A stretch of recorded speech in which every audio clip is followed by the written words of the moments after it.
신당 창당을 선언적으로 지금 얘기하신 적이 없죠? 아직 없습니다. 신당 창당 하실 거예요? 뭐 제 입장에서 준비는 해야겠죠. 예, 제가 사실 한 3달 전쯤부터 계속 얘기했던 게 결국 국민의힘에서 본인들이 지도부라고 착각하고 주류라고 생각하는 사람들은 예전에 유승민 의원이 옳은 소리를 했을 때 그걸 어떻게 짓밟고 어떻게 눌러왔는지를 기억하면서 똑같이 하면 된다 생각했을 거예요. 예. 배신자 프레임 같은 거 씌우고 어르신들한테 계속 욕해가지고 공격하게 만들고 유승민 의원이 무슨 주장을 하는지는 전혀 나오지 않게 하고 제가 유승민 의원이 그렇게 당하는 걸 보면서 똑같이 당하지 않겠다는 생각을 했거든요. 예. 그리고 그게 뭐 제 입장에서야 어려운 길이 되더라도 할 가치가 있는 일이라고 생각했거든요. 그래서 저는 유승민 의원 같이 누군가의 가스라이팅 당해가지고 기다리고 있어라 뭐 이런 얘기 들을 생각은 없습니다. 강서구청장 보궐선거 패배 이후에 네. 창당론이 조금 더 힘을 받는 분위기인데요. 네. 지금 현재 시점에서 신당 창당 가능성 몇 %로 보십니까? 제가 지금 봤을 때 한 반반이라고 보고요. 제가 이제 12월쯤 판단하겠다 그러는데 그 의미가 뭐 사실 제가 12월이라는 기한을 설정한 것도 국민의힘이라는 틀 안에서 뭔가 총선 때 변화를 꾀하려 그러면은 결국에는 적어도 100일 이상의 시간이 필요한데 그거 이하로 남게 되면은 의미가 없거든요. 그러면은 지금 한 50일 남았다 치면은 최대 그럼 한 하루에 1%씩 늘어나겠네요. 지금 데드라인을 언제로 설정하고 계시죠? 저 날짜를 구체적으로 받기는 그렇고요. 제 머릿속에 염두에 두고 있는 그 의미 있는 날짜 있습니다. 네, 그래서 지금 다들 그 정계에 입문하신 2011년 12월 27일 예. 그걸 데드라인으로 다들 생각을 많이 하고 있는데 그건 제가 주변 사람들한테 저한테는 제가 박근혜 대통령이 저에게 정치를 제안했던 그 시기가 의미가 있다고 몇 번 얘기해서 그래요. 그걸 바탕으로 저와 소통을 자주 하는 분들이 거기에 의미를 두는 거 아니냐라고 생각하시는 것 같은데요.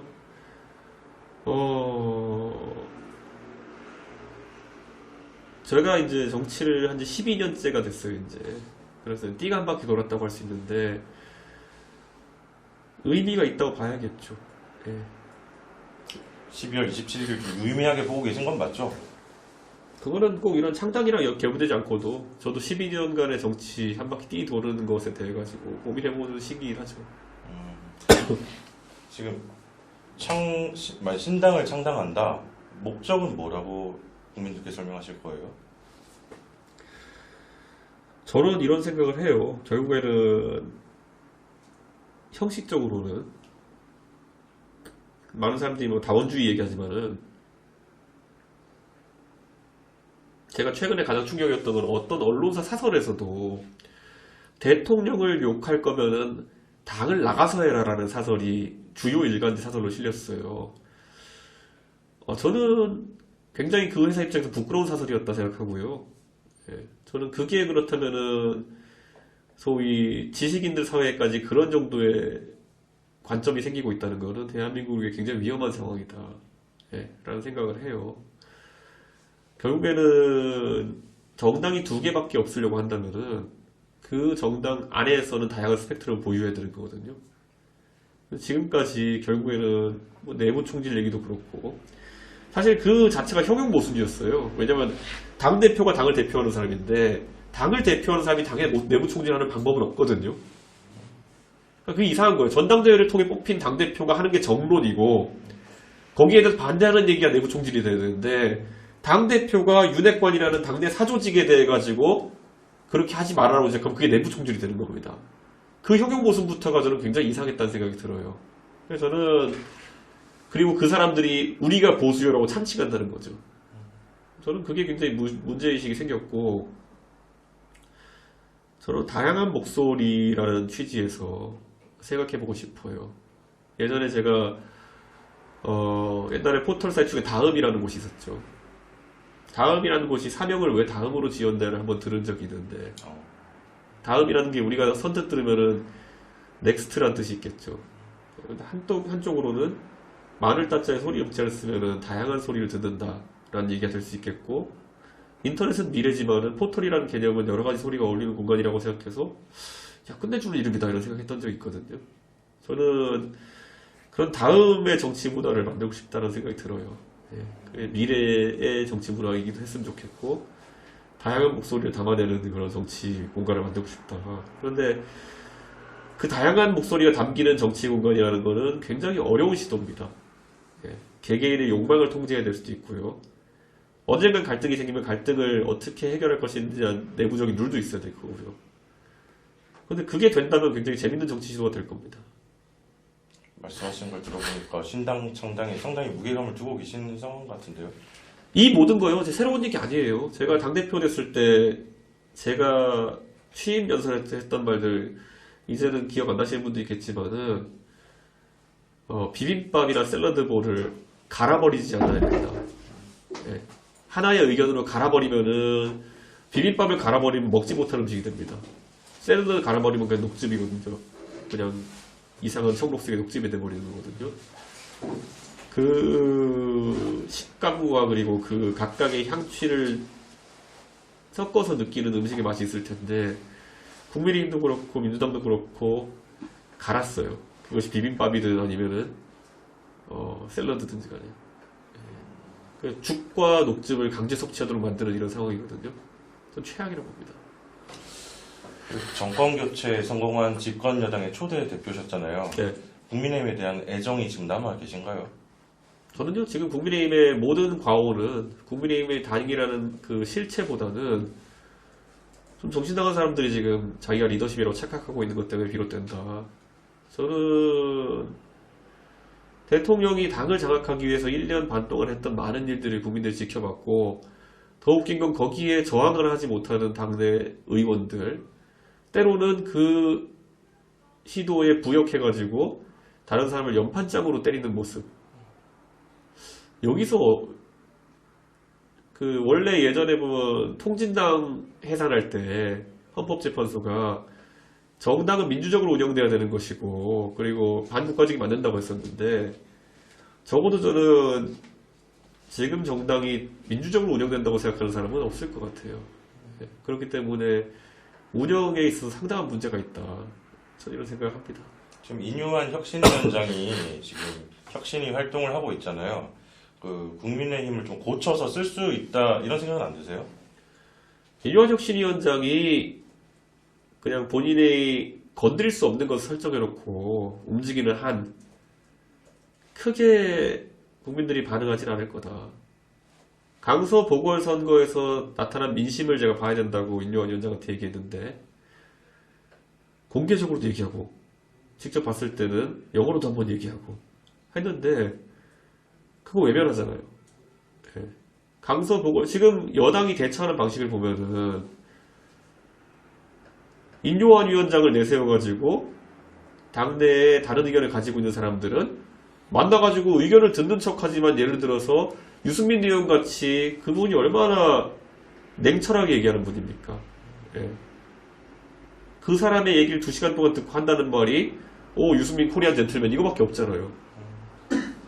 아니 코리안 젠틀맨이라는 표현은 어떤 시각에서 나올 수 있는 말일까요? 예. 그리고 유승민이라는 사람도 자기가 2시간 동안 열심히 얘기했더니만은 그거를 유승민은 코리안 젠틀맨이다 한마디로 퉁치는 모습 보면서 칭찬으로 들렸을까요? 예. 무시하는 걸로 들렸을까요?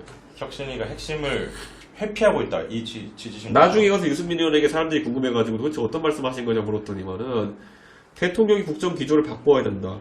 그리고 당이 대통령에게 맹종적으로 끌려가는 것을 바꿔야 된다. 그 외에도 2시간 동안 알찬 얘기를 많이 해줬어요. 다 어디 가고 유승민이 젠틀맨이다? 유승민 의원이 생각이 다를 수 있겠지만 젠틀맨이 아니라고 생각하는 사람이 대한민국에 드물어요. 예. 근데 그거를 인요한 위원장이 뭔데 가가지고 너는 젠틀맨 이런 걸 하고 있다는 겁니까? 그리고 너는 젠틀맨 너는 마음이 다친 것 같아 뭐 이런 거 하고 있잖아요 지금 보면은. 그러니까 환자를 엉뚱한 데 찾고 있는 거예요. 유승민 만나보니까 난 당신이 이상한 사람인 줄 알았어. 근데 만나보니까 젠틀맨이야. 이준석 너는 그러니까 만나보진 않았지만은 되게 마음이 아픈 애 같아. 뭐 이러고 다니는 거잖아요. 이게 뭐냐는 거죠. 지금 강서 보궐선거에서 유승민이랑 이준석 때는 안 찍은 사람이 있나요? 국민의힘을? 핵심은 뭐라고 보세요? 저는 인요한 위원장이 자꾸 성역을 만들어요. 대통령에 대해서 비판하는 거는 나의 역할이 아니다. 권한이 아니다. 그것도 전 착각이라 생각하는 게요. 대통령을 비판할 수 있는 권한, 대통령에 대한 문제의식은요, 누군가가 혁신위원장으로 임명하면서 부여되는 권리가 아니라 대한민국의 주권자로서 가진 고유한 권한이에요. 예. 근데 그거를 나는 혁신위원장으로서 그걸 못한다고 회피하는 순간 그거는 변명도 아주 유치하다고 생각하는 거죠. 혁신위에 기대할 게 없다고 보시나요? 아니 제가 말한 거잖아요. 혁신이라는 게 강서 보궐선거에서 그거 지어가지고 만든 건데 민심은 제가 봤을 때 분명히 윤석열 대통령이 바뀌어야 된다. 당에 냉종하는 무리도 바뀌어야 된다. 이건데 이철규는 훌륭한 사람이다. 윤석열 대통령한테 대해서 말을 하면 안 된다. 이철규는 영남이 아니라 강원도다. 이게 무슨 맥락입니까? 이걸 강서 구민들이 듣고 싶어 할까요? 이 말 듣고 강서 구민들이 야 반성했구나 이러고 나서 다음 선거에 표를 찍어줄까요? 저는 개연성이 너무 떨어진다. 네, 무슨 말씀인지 저도 예. 이해를 했고 예. 그러면 지금 인유한 혁신위에서 얘기하고 있는 뭐 지도부나 중진, 윤핵관 의원들의 뭐 험지 출마, 불출마 이런 권고에 대해서는 어떻게 보세요? 저는 이런 생각해요. 그 책임이라는 거는요, 정말 멋있게 책임지는 어떤 사람이 자기가 실수했을 때 멋있게 책임지는 경우도 있겠지만요, 대부분은 저항을 하게 되죠. 그러면 지금 시간이라는 것이 변수라고 생각한다면은 인요한 위원장식으로 가가지고 당을 위해서 뭐 선당구사 해주세요. 당신이 불출마해서 뭐 의원 한 번 더 못한다고 무슨 일이 벌어집니까? 이런 일 얘기하는 설득 또는 이런 거 방식이라는 게 한계가 있어요. 예. 거기에 따라서 이미 뭐 약속 대련에 예정된 사람들, 예를 들어서 의원 불출마한 대신에 뭐 헌신하는 척 하면서 나중에 장관 자리 하나 받거나 뭐 다른 자리 약속받은 사람들이 나올 수는 있겠죠. 근데 국민들은 뻔히 보이거든요. 저항하는 사람들은 아무 자리 못 받았구나 이렇게 가는 거거든요. 그래서 보통 일반적으로 우리가 정치에 써가지고 총선 때나 이럴 때 인적쇄신 같은 거 할 때는요, 설득이 아닙니다. 보통 보면은 명백하게 윤석열 정부가 1년 반 만에 이렇게 오게 된 것에 대해 가지고 책임을 져야 될 사람이 누구인지에 대해서 국민들은 이미 답을 내렸어요. 그럼 그 사람을 배제한다든지 강하게 그것에 대해 책임을 묻는 방식으로 가야 되는 건데 저는 뭡니까 지금? 예. 지금까지 국정을 전행하고 5만 가지 사고 친 사람들한테 구국의 결단을 한다는 뭐 영예라도 안겨주려고 하는 겁니까? 참 한가하다는 생각이 드는 겁니다. 국민의힘을 고쳐서 쓰기에는 좀 어렵다는 판단을 하시는 거죠? 지금 시점에서. 제가 말해서 그래서 이제 하루에 1%씩 가능성이 올라간다고 하지 않았습니까? 신당 창당 가능성이 하루에 1%씩 고쳤을 가능성은 1%씩 줄어드는 것이고. 예. 알겠습니다. 최근에 김종인 전 비대위원장을 만나셨다고 언론에 보도 네. 많이 됐는데 신당 창당 관련해서 이야기를 좀 나누셨나요? 얘기했죠. 예. 어떤 이야기들 좀 있을까요? 어쨌든 노 정계께서 사실 정당 혁신에 지금까지 당신이 쏟아부은 세월이 얼마입니까? 사실 그 전부터 90년대는 경제 관료로서 대한민국의 역할을 했고 2000년대부터는 노 정객이 계속 이제 정치권의 변화를 위해서 노력했는데 이건 제 느낌입니다만 저도 2012년에 김정인 위원장과 처음 정치하면서 느꼈지만은 이 역할을 계속하는 사람들이 어느 순간에는 비버 같다는 느낌이 들거든요. 네, 동물농장의 비버 같다는 느낌이. 그 동물원의 사육사가 비버 키우면은요 가가지고 뭐 며칠에 한 번씩 집을 갖다 부셔요. 네. 그럼 비버는 퇴근해가지고 와 있더니 집이 없어져 있어요. 그럼 본능적으로 집을 다시 지어요. 사육사는 그거를 뭐 운동시키려 한다 그러지만은 비버 입장에서 평생 집만 짓고 사는 거예요, 동물원에서. 그런데 김종인 위원장도 2012년부터 뭐 박근혜 대통령 총선 대선 때 도와주고 저도 그때부터 정치를 시작해서 이러고 있지만은 소위 기득권 세력이라는 곳들이 그렇게 비버 집짓기 반복시켜 온 것이 거의 10년, 20년이 됐다는 거죠. 저는 이번에 그래서 김종인 위원장도 그렇고 어르신이 벌써 85이에요, 내년 총선 때. 네. 한 번은 제대로 해보자는 생각을 하신 것 같아요. 그래서 저도 저도 왠지 지금 예를 들어 국민의힘으로 뭐 해가지고 이거 고쳤으면 쓸 수도 있을 것 같아요. 그런데 그 노정객도 오랫동안 해왔던 것이고 저도 할 수 있을 것 같은데요. 동물은 비버 센세가 된 것 같아가지고 네. 차라리 뭐 비버의 왕국을 건설하면 모르겠는데 그냥 동물은 비버 센세가 되는 것 같아가지고 참 고쳤으면 고쳤을 수도 있겠다고 생각이 드신다고 하셨잖아요. 네. 혹시 뭐 김기현 대표가 사퇴를 하고 생각하시는 혁신안들이 주르륵 나와서 받아들여지고 그러면 국민의힘과 함께 할 수도 있는 겁니까? 아니 그걸 왜 안 했냐는 거죠. 그걸 지금. 그러니까 저는 이해 안 가는 게 원래 혁신의 동력 아니면은 쇄신의 동력이라고 하는 것은 충격이 가장 클 때 그나마 받아들일 수 있는 거예요. 네? 막연자실에 있을 때 그때 진도 빼는 겁니다. 근데 벌써 강서 보궐선거 패배 이후에 한 달 가까이 지났잖아요. 그 사이에 뭐 이준석도 때려보고 뭐 안철수 같은 사람 뭐 이준석 제명의 혁신이다 이러고 다니고 있고 그거 정리 하나도 못하고 그 사이에 또 두서없이 김포 뭐 서울 편입 던져봤다가 공매도 없앤다 그래가지고 어제 폭등하고 오늘 폭락하게 만들고 그러면서 이제 자기도 또 먹고 살만하다 생각할 거예요 이제 보면은. 네. 혁신의 기미가 안 보인다 뭐 이런 건가요? 아까 뭐 박수영 이런 사람들이 나와가지고 하는 말이 뭐 이게 뭐 대단한 계략인 것처럼. 그러니까 제가 말하잖아요. 참 한심한 게 제가 당대표하고 이럴 때는 저희가 당 지지율이 50% 육박하고 이럴 때는 오히려 내부 총질한 당대표 때 못해먹겠다 하고 있다가 지금은 뭐 30에서 왔다 갔다 하고 33되면 잘 나오는 거고 뭐 이러고 있는 상황 속에서 35되니까 갑자기 야 엄청난 계략이 통했다 이런 기조로 우리 뭐 민생을 이끌어 나가서 총선 승리할 거다 이러고 있잖아요.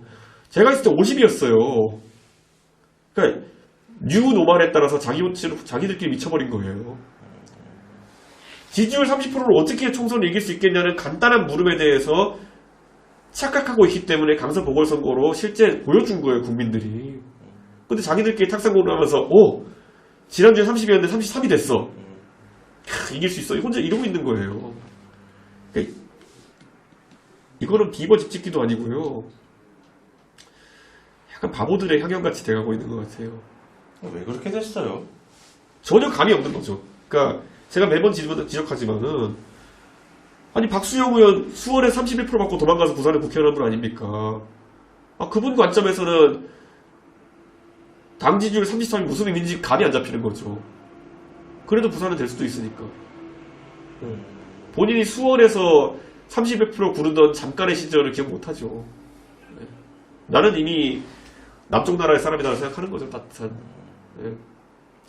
아무 생각 없는 거죠. 아까 전에 노정객이라고 말씀하신 김종인 전 비대위원장 이야기로 돌아가면 네. 오늘 페이스북도 올리셨던데 네. 여러 가지 화두들을 좀 말씀하셨잖아요. 만약에 신당을 창당하게 된다면 가장 던지고 싶은 화두가 있으세요? 저는 이런 거예요. 예를 대통령이 지금 가장 아쉬운 건 뭐냐면요. 혼자 긴축재정이라는 그 틀에 빠져 계시거든요. 저는 그런데 그거는 나름 그 네 글자 자체는 가치 있는 얘기라 봐요. 그러면은 그 안에서 이번에 세수가 60조 가까이 70조까지 줄어든다고 하는 것에 대해서 국민들도 우려를 해요. 그럼 그거를 잘 풀어내는 게 정치거든요. 국민들에게 솔직하게. 아니 뭐 민주당이야 법인세 깎아서 그렇다겠지만은 법인세 1, 2% 깎은 것 때문에 어떻게 전체 100조 규모의 법인세가 70조 줄었겠습니까? 부동산 거래 관련 세금이라든지 다른 세금도 위축됐기 때문에 그런 겁니다. 그러면 대통령께서는 솔직하게 예를 들어 야당 대표 이재명 대표를 불러다가 같이 논의해보자. 이건 너무 심각한 문제다. 재정 문제는. 그러니까 이 상황에서 이재명 대표도 보이지 않는데요. 이게 단순히 민주당 구호처럼 법인세 조정에 대한 문제가 아니라는 것을. 그러면은 우리 같이 이제는 지출 축소에 대해서 고민해보자. 민주당이 어느 정도 성의를 보이면 우리도 성의를 보이겠다. 각자 예민하게 생각하는 예산이 있지만은 서로 그런 부분에 있어서 감축을 이야기할 때 진정성이 있는 것이고 이걸 우리가 합쳐가지고 안을 내가지고 국민에게 발표할 때 얼마나 국민들이 그걸 더 받아들이시겠느냐. 지금은 서로 눈치 게임 아니냐. 국민의힘이 예민하게 생각하는 예산 줄이면은 국민의힘이 반발할 거고 민주당이 예민하게 생각하는 예산 줄이면 민주당이 반발할 것이고 또 그 각 정당을 지지하는 국민들이 반발할 것이고 저는 이런 70조 세수펑크라는 당면한 과제 하에서도 협치가 이루어지지 않는다 그러면요, 나라 망하는 길이에요. 그게 신당 창당을 했을 때 첫 화두가 그게 저는 이런 문제에 대해서 신당을 만약 한다 그러면요, 허심탄회하게 고민하자고 제안할 거예요. 예. 그래서 그거 외에도 보면은 저출산 문제 같은 것들 보면은 지금 어찌 보면 양당에서 교착 상태를 만들어 놓고 이 문제를 이불로 덮어놓은 느낌이에요. 저출산 얘기 나올 때마다 해결한다 말만 하지만은, 그럼 이런 거죠. 사실 저출산에서 그러면 돈을 준다고 해서 저출산이 더 늘어나느냐에 대한 것도 각 당이 머리를 맞대고 한번 사회과학적 검증을 해봤으면 좋겠고요. 그게 아니면 무엇의 방법이 있을지도 고민해야 되고요. 저는 예전에 이런 얘기 했어요. 저랑 당은 다르지만 민주당의 홍성국 의원이 얘기했던 것처럼, 그러면 우리가 이거는 하나의 또 과제로 남겨놓고 축소사회에 대한 고민을 우리가 해야 되는 거 아니냐. 축소사회라고 하면 아무리 해도 이제 우리가 팽창기에 있던 때와는 다른 선택들을 해야 될 것이다. 그러면은 예를 들어 공무원 규모라든지 아니면 여러 가지 공적 자원의 할당이라든지 이런 것들을 줄이자는 얘기를 누구는 할 수 있어야 되는 거거든요. 근데 지금은 이 얘기 하는 사람이 없어요.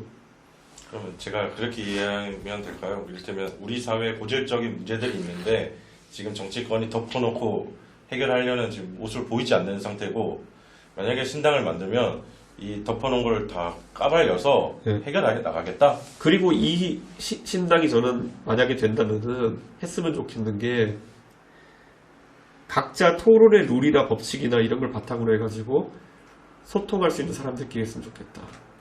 제가 얘기한 게 이념적으로는 저랑 보수랑 같다고 각자 주장해도 오히려 더 말이 안 통하는 사람도 있어요. 예. 때로는 근본주의에 빠져가지고, 예를 들어 영남에 있는 의원 중에 보면은 저랑 같은 보수를 표방하고 자유를 표방하지만은 영남 표심에 접근하기 위해서 저와 완전 반대 이야기를 할 때가 있어요. 오히려 그런 것보다는 상식선에서 만나는 게 굉장히 좋겠다는 생각이 들어요. 예. 혹시 김종인 전 비대위원장과 신당을 함께 할 수도 있는 겁니까? 어르신이 85세이신데 이제 내년에 물리적으로 하실 역할이 있으면 하시려고 하시겠지만은 이미 많은 후배들한테 많이 가르쳐 주셨어요. 네. 그렇기 때문에 믿고 지켜봐 줘도 된다. 네. 그거를 김종인 위원장의 정치를 보면서 저렇게 똑바르게 말하고, 그리고 사회의 문제에 대해서 가감없이 미리 말하는 것도 방법도 배웠어요. 네. 할 수 있는 사람 많아요. 그러니까 김종인 위원장의 지향점과 생각에 공감하는 사람들이 열심히 할 겁니다. 네. 네. 유승민 전 의원 같은 경우는 언론 인터뷰들을 보니까 이준석 전 대표와 함께 할 수 있는 가능성은 열려있다. 네. 여지를 두고 계시던데, 이준석 대표님께서는 유승민 전 의원과 함께 할 가능성이 있습니까? 저는 유승민 의원을 누구보다 잘 알아요. 네. 유승민 의원의 아주 젊었을 때 모습부터 기억하고 있기 때문에 감히 말씀드리자면은 유승민 의원과 대부분의 시점에 제가 같이 했지만은 저도 안타까운 지점이 있을 때가 있었고요. 혹자들이 얘기하는 것처럼 유승민 의원과 제가 소원해졌다 이렇게 표현하는 사람도 있기도 해요. 그런데 그건 애초에 적용될 수 없는 개념입니다. 그러니까 유승민 의원과 제가 인간적으로 소원해질 수 있는 사이는 절대 아닙니다. 그렇다면은 어떤 행보의 뜻을 같이 하겠냐에 대해서는 저는 이번에는 제가 유승민 의원과 2번이나 제대로 된 보수, 개혁 보수를 해보자고 해서 바른정당과 거기에 이어진 바른미래당, 그리고 또 짧게는 새로운 보수당까지 같이 해봤잖아요. 저는 그때 유승민 의원의 행보에 대해서 한 번도 반대 의견 얘기한 적 없어요. 왜냐, 저도 새로운 개혁된 보수의 안 좋은 모습을 덜어낸 형태로 해보고 싶었거든요. 근데 지금은 제가 보수 정당에 수장을 해보고 나니까 어쩌면 이게 보수라는 테두리라는 것을 거기 강박관념을 갖는 게 무의미한 일일 수도 있겠다는 생각을 하게 됐어요. 저는 그래서 제가 사실 그 보수를 벗어난다라는 거, 보수보다 넓은 범위에서 활동하겠다고 하는 것이 어떤 사람은 맨날 무슨 극중주의 이런 소리 하면서 이것의 개념을 전 오염시키기도 했다 보고, 중도라는 것이 상당히 모호한 거라 가지고 때로는 양비론처럼 비춰지기도 하고 그렇게 하는데, 저는 그런 거는 하고 싶지 않지만은 적어도 모든 걸 보수적 이념에 따라 가지고 근거해서 판단해야 된다는 생각에서 벗어나고 싶어요. 저는 만약 유승민 의원도 그런 정도의 심경 변화가 있다 그러면은 저는 당연히 같이 해야 된다 생각합니다. 대화를 나눠보신 적은 없어요? 굳이 나눌 필요가 없습니다. 지금 각자 준비했을 때 한 번 만나면 됩니다. 언젠가 시점이 오면 만나서 한번 의사를 교환하실 거다. 저도 이렇게 언론을 통해서 제 생각을 얘기하고 있는 것처럼 유승민 의원도 꾸준히 언론을 통해 자기 생각을 얘기하고 있고, 저는 만날 수 있다고 봅니다. 네. 또 다른 그룹인데요. 오늘 민주당의 오선이죠. 이상민 의원이 라디오에 네. 나와서 또 말씀하셨던데, 네. 지난달에 저녁 식사를 하셨다고. 네. 신당 관련해서 뭐 이야기를 좀 나누셨습니까? 저는 이상민 의원과 만났다는 것도 확인 아무한테도 안 해드리고 있습니다. 네. 그거는 제가 앞으로 신당이든 아니면은 저와 정치적인 고민을 같이 하는 사람 모두와 했던 대화들은 상대가 저와의 대화를 소개하고 이렇게 하시는 거는 다 괜찮고요. 저는 다만 많이 듣기 위해 가지고 저는 제가 먼저 얘기하지 않겠습니다. 그리고 뭐 와도 확인하지 않겠습니다. 네. 원론적인 질문을 드릴게요. 그러니까 민주당의 비명계와 신당을 만드는데 같이 갈 수 있습니까? 가능성이 있습니까? 저는요, 왼쪽이든 오른쪽이든요, 우리가 역사의 사실관계나 이런 것들을 부정하는 사람들이라면 같이 할 수 없고요. 예를 들어서 뭐 5.18이 폭동이다 이런 사람과 같이 갈 수 없고, 절대. 그것과 반대로 뭐 천안함 폭침이 뭐 자작극이다 뭐 이런 분들과 같이 갈 수 없고요. 저와 생각이 다른 거는 저는 이야기할 수 있다고 봅니다. 그런데 그런 식으로 사실관계 부정, 아니면 음모론, 부정선거론자 뭐 이런 사람들은 저는 같이 할 생각이 추호도 없습니다. 상식적인 사고를 한다면 같이 갈 수 있다는 걸로 제가 받아들였는데, 네. 맞습니까? 그렇죠. 저는 뭐 예를 들어 경제 상황을 놓고도 돈을 풀어야 된다는 사람이 있을 수 있고 더 긴축해야 되는 사람이 있을 수 있습니다. 그거는 의견인 것이고, 해보기 전에 맞는 답을 알 수는 없어요. 그럼 거기서 토론해서 우리가 방향성을 결정할 수 있겠지만은 누가 절대 권위자가 돼가지고 내가 무조건 옳다라고 주장할 수 있겠습니까? 그래서 저는 그렇게는 딱 그어놓고 이게 옳으니까 이 생각이 아니면 안 되라는 생각하지 않겠습니다. 말씀하신 거는 지금 소위 제3지대라고도 나오고 있잖아요. 금태섭 의원님이나 뭐 네. 양양자 의원님. 거기도 예외는 아니죠? 같이 갈 수 있는 가능성은 다 열려 있는 거죠? 저는 제가 정치하면서 다른 사람에 대한 평가를 다른 사람에게 들은 말로 하지 않습니다. 그렇기 때문에 금태섭 의원이나 양양자 의원이 하는 여러 행보를 저도 간헐적으로 언론에 접하긴 하지만은 그분들하고 정치의 관점에 대해서 진지하게 같이 대화해 본 적은 없어요. 그런데 저는 당연히 만나서 얘기해 볼 수 있다. 저는 그런 생각을 합니다. 알겠습니다. 현실적으로 이게 가능하냐, 신당 창당이, 그런 뭐 지적도 있는 것 같습니다. 이를테면 우리나라에서 안철수 의원의 국민의당 이거밖에 성공 사례가 없지 않느냐, 이런 주장도 있긴 하잖아요. 어떻게 생각하세요?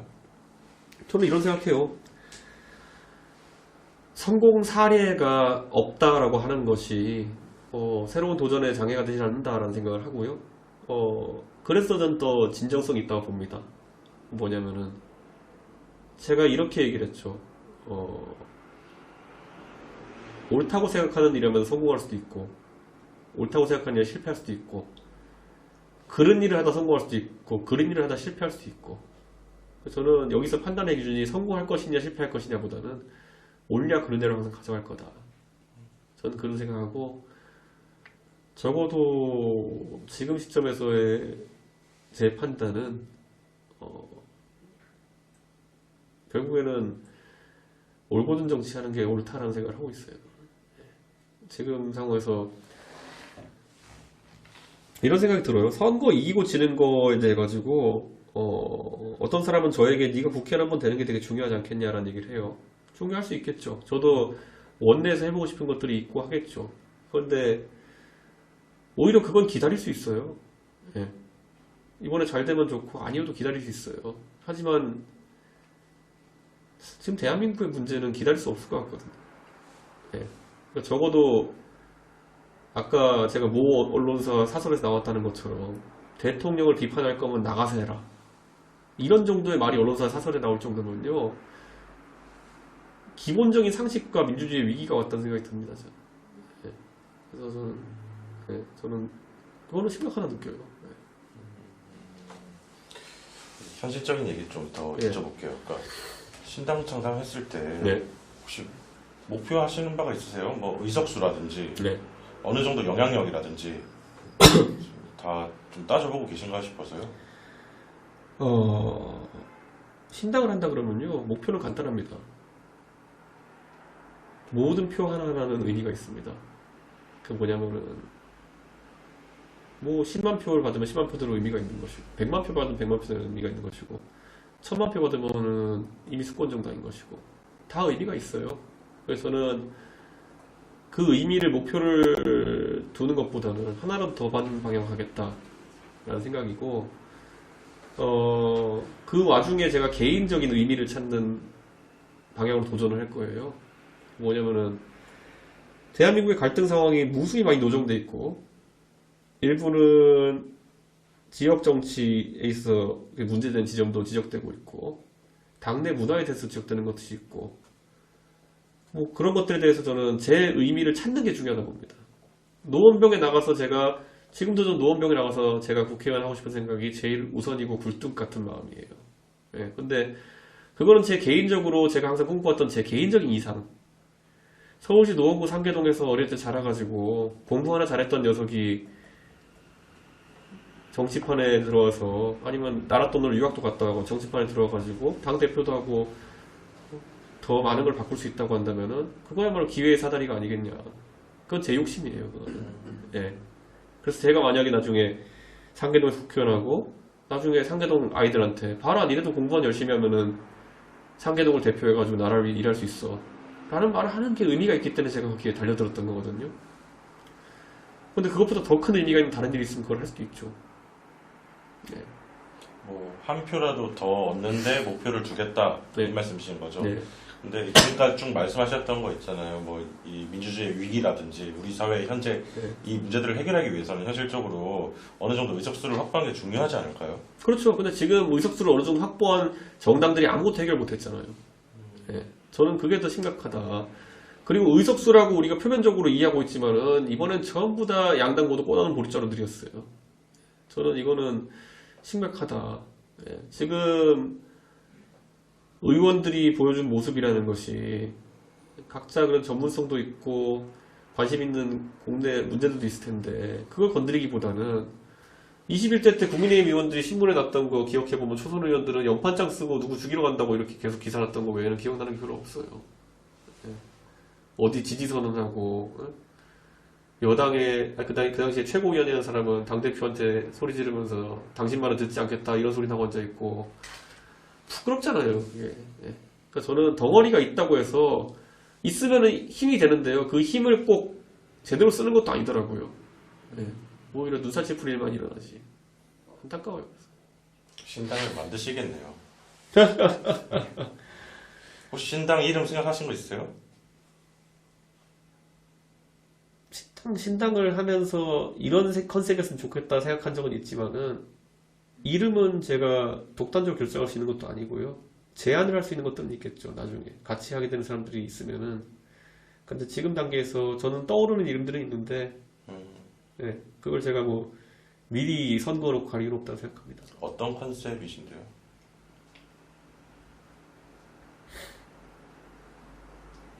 얘기해주면 다 알 것 같아요? 안 될 것 같아요? 알겠습니다. 네. 그러면 뭐 저 준비한 질문들은 예. 대부분 마쳤는데 그러면 개인적으로 궁금한 조금만 더 예. 여쭤볼게요. 만약에 지금 국민의힘 상황을 조금만 더 여쭤볼게요. 예. 그 만약에 내가 혁신위원장이었다면 이거 했을 거다 있으세요? 용산 대통령실 관계자는 지위보화를 막론하고 당무에 개입하는 순간 영구 제명하겠다. 제가 취임 일성이었을 겁니다. 그것만 하면 모든 게 해결된다.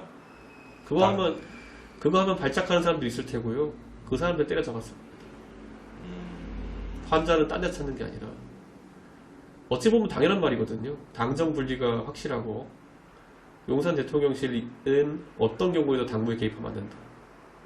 거기에 발작하는 사람이 있으면 그 사람 때려잡았겠죠.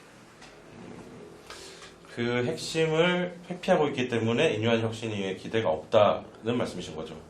그렇죠. 무엇이 그를 그렇게 두렵게 만들었을까? 무엇이 왜 인유한 위원장이 그 성역을 스스로 만들어가지고 지키게 만들었을까?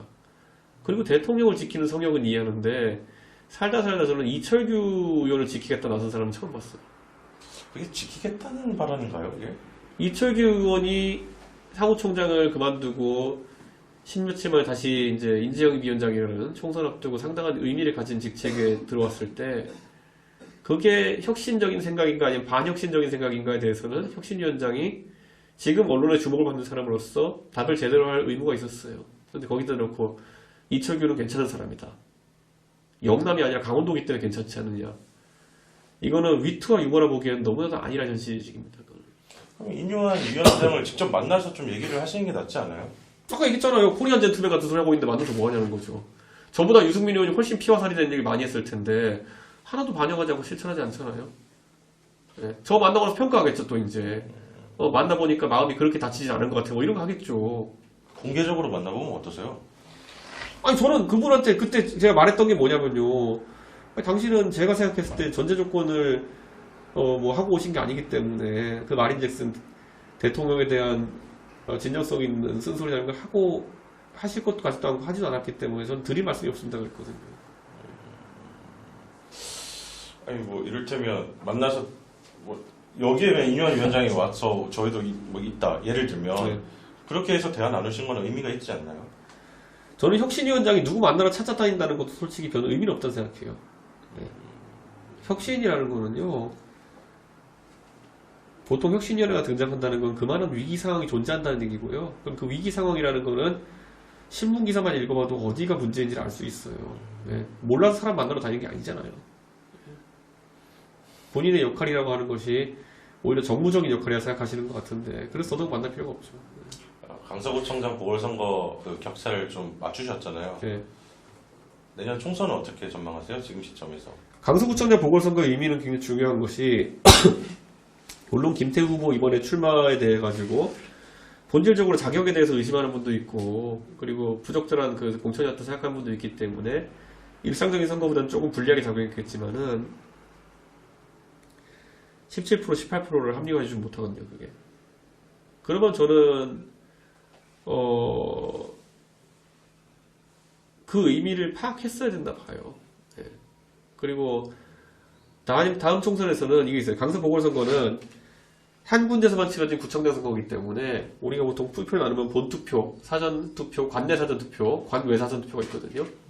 투표소가 사전투표소가 강서구에밖에 설치 안 돼서 관외사전투표가 없어요. 근데 관외사전투표가 우리가 6대3으로 깨지는 곳입니다. 그러니까 강서구에 주민등록은 되어 있으나 강서구에 살지 않는 분들이 관외사전 투표하는 경우 그러면 실제 격차는 한 22에서 25 사이 났다고 봐야 돼요. 그러면은 이 22에서 25 사이에서 과연 지난 한 달 동안 5라도 회복했을까? 1이라도 회복했을까? 이 속도로 가가지고는 선거 때까지 충분히 변화할 수 있을까? 좀 불가능하다고 봅니다. 뭐 백석도 어려울까요? 그건 제도에 달렸는데 연동형이면 백석 아래로 갑니다. 병립형이면 조금 더 나올 수 있고요. 어쨌든 직전 대표셨잖아요. 네. 지금 뭐 비대위를 거쳤지만 김기현 대표가 이어서 하고 있는데 뭐 좀 어떻게 했으면 좋겠다 이런 거 주문하실 거 없으세요? 김기현 대표는 제가 당대표 할 때 원내대표였던 분이에요. 어떻게 했을 당이 높은 지지율을 구가하고 선거 이기는지 너무 잘하는 분이에요. 근데 그분이 여론조사 5등 나오는 분이 대표 한번 해보겠다고 솔직히 말하면 많은 걸 내려놓으신 거예요. 네, 그 안에 자존심도 있고 명예도 있고 다 있는 것 같은데요. 저는 오히려 대통령에 그래서 야속합니다. 우리 당에 그래도 인품이 훌륭하신 분들 아니면 뭐 굉장히 자질이 있으신 분들 김기현 대표 포함 뭐 그런데 원희룡 장관 포함 이런 분들이 당신을 지키기 위해 너무 많이 희생됐어요.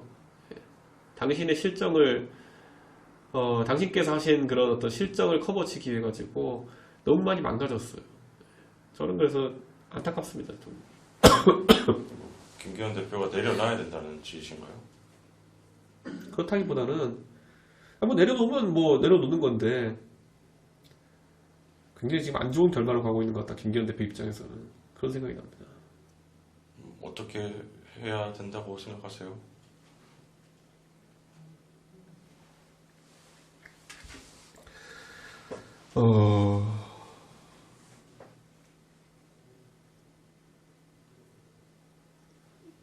그 선거가 임박한 시점에서 손 대지 말고 아무것도 누군가가 판을 새롭게 짜볼 수 있는 기회를 만들어야 된다. 그것이 누군지 모르겠어요. 최근에 일설에 따르면은 한동훈 장관이 사퇴를 생각하고 있다는 얘기도 있고 뭐 누군가 스피커나 메신저 하는 사람이 있겠죠. 근데 그 사람이 오히려 덜 망가진 상태에서 그 역할을 할 수 있게 하려고 그러면은 지금 너무 지엽적인 걸로 손 대면서 이렇게 어떻게든 남아보려고 하시는 행동 자체가 좀 안쓰러워요. 그러니까 김포의 서울 편입이라든지 아니면 공매도라든지 이런 것들은 선거 막바지에 정말 치열할 때 민심의 향배에 영향을 주는 한 번 나오는 방법론 정도지 이게 5개월 전부터 무슨 북을 친다고 해가지고 뭐 이게 뭐 길게 가리지도 아니거든요. 근데 이런 거를 들고 전략적으로도 문제 많아 보이고 전술적으로도 이해가 안 가는 게 너무 많고 그게 다급해서 그런 건데 역으로 다급하기 때문에 나중에 그럼 다른 사람이 뭔가 할 수 있는 가능성을 삭제하는 거거든요. 이해가 안 가요. 하나 꼭 마지막으로 확인하고 싶은 게 있었는데 네. 이낙연 대표 측이랑 좀 만나셨어요? 아니요, 전혀 만난 것 같은데. 지금 비명계라고 아까 질문 드린 것 중에 NY계도 포함이 되나요?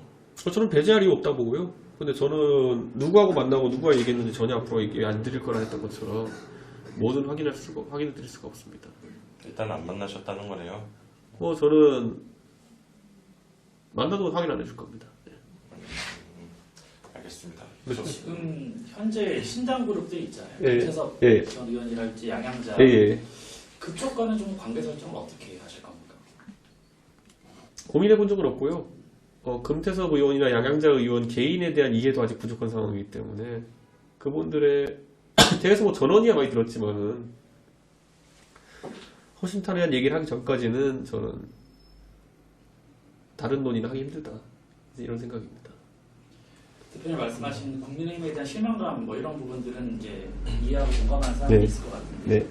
신당을 만든다는 건 또 새로운 개념이지 않습니까? 그러니까 어떤 사람들과 함께하면서도 상당히 중요한 것이고 네. 정당이라고 하면 당의 어떤 이념적인 정체성도 상당히 중요한 것인데 사실은 국민에 대한 어떤 실망감은 얘기를 많이 하셨지만 만들고자 하는 신당에 대한 어떤 뭐 스탠스랄지 정치적 지향 이런 것들은 조금 덜 알려져서 그런 것도 어떻게 이렇게 말씀드릴게요. 보수 정당이 보수라고 이름 불러지긴 하지만은 지금 국민의힘의 정강 정책을 살펴보면은 사실 아무도 안 읽어보겠지만은 10대 기본 정책이라는 걸 두고 있어요. 예, 뭐 기본소득에 대해서 관심을 갖고 이런 게 있거든요. 그러면 지금 국민의힘에 정치하는 사람들이 그런 것들을 신경 쓰느냐 안 써요. 그럼 국민의힘에 있는 사람들이 그러면 어떤 판단을 할 때 정강 정책의 이념의 지향을 판단에 넣느냐? 저는 안 그래요. 저는 근데 그래서 오히려 신당이 저는 만약에 차려진다 그러면은 어떤 이념적 기둥을 하나 세워놓고 거기서 5m만 벗어나면 안 돼. 이런 얘기 하기보다는 대한민국의 굵직굵직한 사안들에 대해 가지고 사전에 고민하고 입장들을 가지고 있었으면 좋겠다 이런 생각이에요. 그 어떤 모든 걸 보수의 이념이나 진보의 이념에 끼워 맞춰가지고 판단해야 되는 것이 아니라 토론해보면 대충 답이 나오거든요. 중간 어디쯤 나오거든요. 그게 지향점이 됐으면 좋겠다. 네. 이게 저는 막연한 것 같지만 이런 거예요. 예를 들어서 저도 요즘 방송하면서 논의를 많이 하지만은 예를 들어서 예전에 문재인 정부 시절에 뭐 9.19 군사합의도 그렇고 9.19 군사합의 내용 중에 보면은 GP, GOP 뒤로 빼고 그리고 사실상 그 다음 단계가 원래 경계선 근무를 더 줄이는 방향으로 이제 가는 거였거든요. 근데 그게 문재인 정부에서는 어떤 개연성인지 모르겠지만 나왔던 것이고, 지금 전 보수주의자로서 저출산 문제 때문에 징집 가는 인구가 줄어들어가지고 그러면 인력을 어디서 줄여야 되느냐라는 논의를 군사 전문가들과 하게 되면은 경계선 근무를 빼야 된다는 얘기를 많이 해요. 예. 그 군을 이제 과학화하고 그리고 기동부대화 해가지고 오히려 반격 작전의 숙련도 높이는 게 중요한 것이지 총 들고 철책선 지키는 거는 앞에 총알바지 세우는 것이다라고 아주 과격하게 표현하는 분도 있어요. 보수 쪽에서도. 근데 이게 지금 보수 쪽에서는 정치의 담론이 되지 못한다는 거죠. 왜냐? 그 얘기할 때마다 누군가는 야, 너 안보를 포기했냐? 너 빨갱이야? 이렇게 나올 거니까.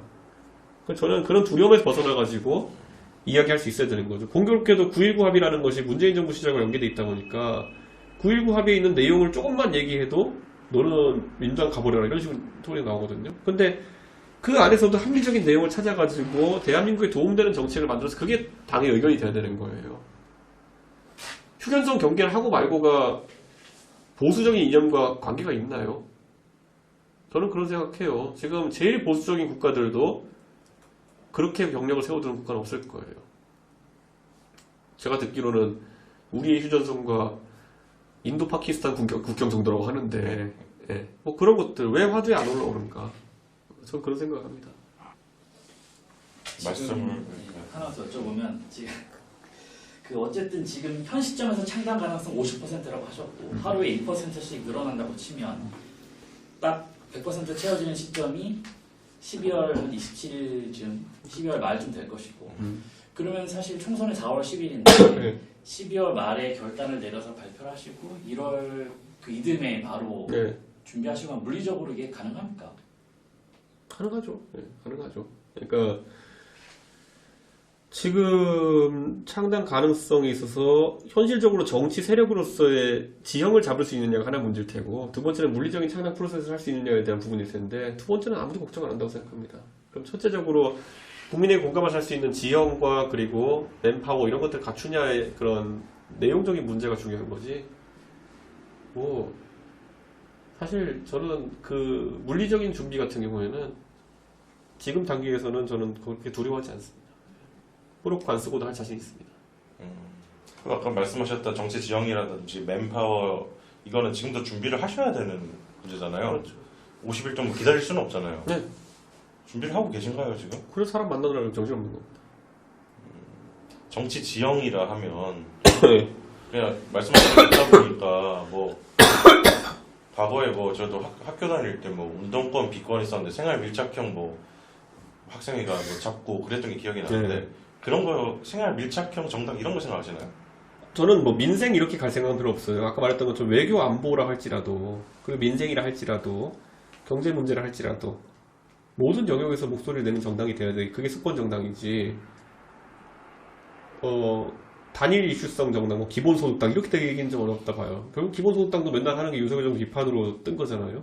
기본소득보다는. 저는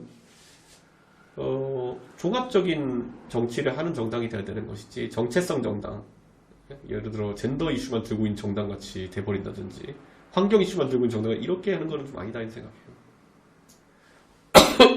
당 대표를 하셨으니까요. 신당을 창당하신다면 네. 현재 국민의힘에 있는 뭐 책임당과 당원들이 아마 신당으로 넘어올 수도 있고 또 현역 의원들 중에도 새로운 신당에 합류하실 분이 계실 것 같은데 뭐 그런 것도 좀 생각하고 계시나요? 그거야 뭐 전적으로 이념적 지향에나 아니면은 그 신당의 운영 방식 그리고 국민들의 기대치 이런 것들에 대한 수치를 보고 사람들이 판단하겠죠. 저는 그래서 저랑 가까운 의원들에게도 크게 지금 부담을 주는 행동을 제가 하거나 아니면은 물어보곤 하지 않습니다. 지금은 제가 가는 길이 옳다면은 옳고 매력적으로 보인다면은 나중에 제가 손끝 하나 움직이지 않아도 너무 많은 사람들이 와 있을 것이고요. 제가 생각하는 길이 아무래도 관심이 멀어지게 되면은 제가 창당을 하려고 해도 할 수 없는 상황이 올 수도 있어요. 그러니까 저는 그 위험을 다 감수하면서도 한번 시도를 해봐야 된다는 생각을 하는 거죠.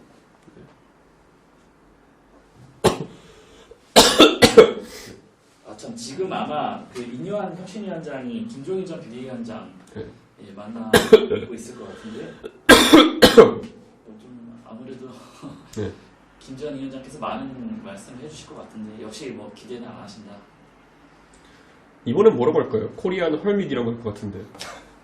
허밋이라는 게 은자, 현자 이런 걸 텐데 만나보니 코리안 허밋이더라 이럴 가능성이 높아 보여요. 어르신한테 그렇게 할 수 있을까요?